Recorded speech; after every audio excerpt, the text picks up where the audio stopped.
to the Mr. Philippines. President, do you support the Justice Department seeking a new interview with Ghislaine Maxwell? Did you urge the Attorney General to seek? I don't know anything about it. They're going to what? Meet her? Your Deputy Attorney General has reached out to Ghislaine Maxwell's attorney asking for a new interview. Yeah, I don't know about it, but I think it's something that sounds appropriate to do, yeah. Do you have any concern that your Deputy Attorney General, as your former attorney, would be conducting the interview, given? No, I have no concern. He's a very talented person. He's very smart.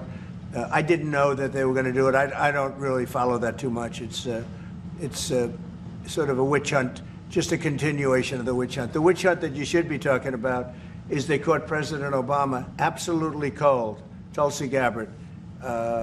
What they did to this country in 2016, starting in 2016, but all the way going up to 2020 in the election, they tried to rig the election, and they got caught.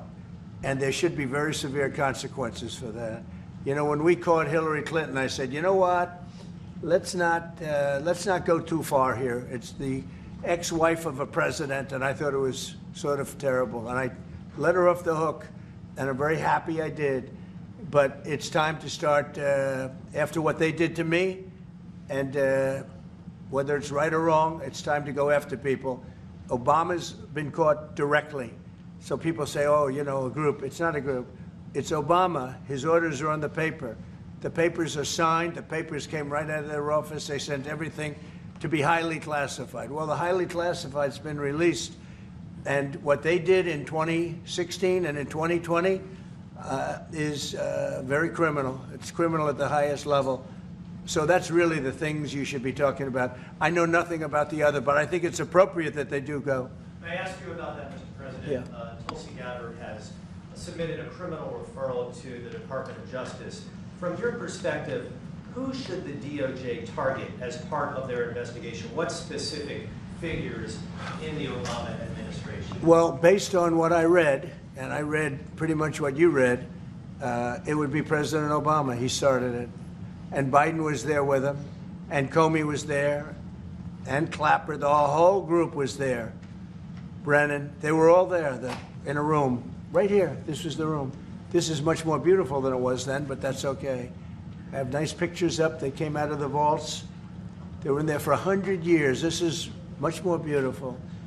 We have the Declaration of Independence now in the room, which wasn't here. I guess people didn't feel too good about putting it here, but I do. But you know what? If you look at those papers, they have them stone cold, and it was President Obama. It wasn't lots of people all over the place. It was them too. But the leader of the gang was President Obama, Barack Hussein Obama. Have you heard of him? And except for the fact that he gets shielded by the press for his entire life, that's the one they... Look, he's guilty. It's not a question. You know, I like to say, let's give it time. It's there. He's guilty. This was treason. This was every word you can think of. They tried to steal the election. They tried to obfuscate the election. They did things that nobody's ever even imagined, even in other countries. You've seen some pretty rough countries. This man has seen some pretty rough countries, but you've never seen anything like it. And we have all of the documents. And from what Tulsi told me, she's got thousands of additional documents coming. So President Obama, it was his concept, his idea, but he also got it from crooked Hillary Clinton. Crooked is a $3 bill. Hillary Clinton and her group, the Democrats, spent $12 million to Christopher Steele to write up a report that was a total fake report. Took 2 years to figure that out, but it came out that it was a total fake report. It was made up fiction. And they used that. Now, the one thing they weren't able to do was to, and probably the only thing I respect about the press in years is the press refused to write it before the election. They refused to put it in. The Steele report was a disaster. All lies, all fabrication, all admitted, an admitted fraud. She paid $12 million, and the Democrats, for that report to a wise guy named Christopher Steele. He wrote a phony report, and they wanted to get that report in before the election. And I'll tell you what, I talk about all the time, the fake news, how bad it is. But in this case, they wouldn't do it. They saw it, they read it, and they said, we don't believe it. And it was only after, substantially, like a month and a half after the election, that it got printed, and it was a big wisp. It was just like a bang of nothing, because the election had ended. If that report had gotten published by the New York Times or somebody, and I respect the Times for maybe only this, because they're crooked as you can be. They're a terrible paper, a crooked, corrupt paper. But for this one moment, they said, this is bullshit, we can't put this in. And neither could any other paper. Wall Street Journal's a lousy paper, very, very dishonest paper. As you see, I'm suing them for a lot of money because they do things very badly. It's got a nice name, but it's really, in my opinion, it's a terrible paper, and it can be corrupt. But just so you know, they didn't take the Steele report. It was the dossier. Remember the famous dossier? I called it the fake news dossier. The news wouldn't publish it.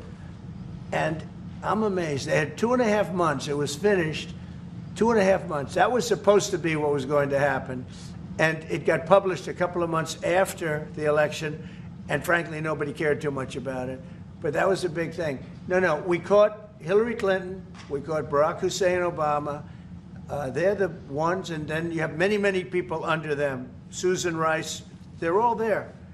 The names are all there. And I guess they figured they're going to put this in classified information and nobody will ever see it again, but it doesn't work that way. And it's the most unbelievable thing I think I've ever read. So you ought to take a look at that and stop talking about nonsense, because this is big stuff. Never has a thing like this happened in the history of our country. And by the way, it morphed into the 2020 race. And the 2020 race was rigged, and it was a rigged election. And because it was rigged, we have millions of people in our country. We had inflation. We solved the inflation problem. But millions and millions of people came into our country because of that.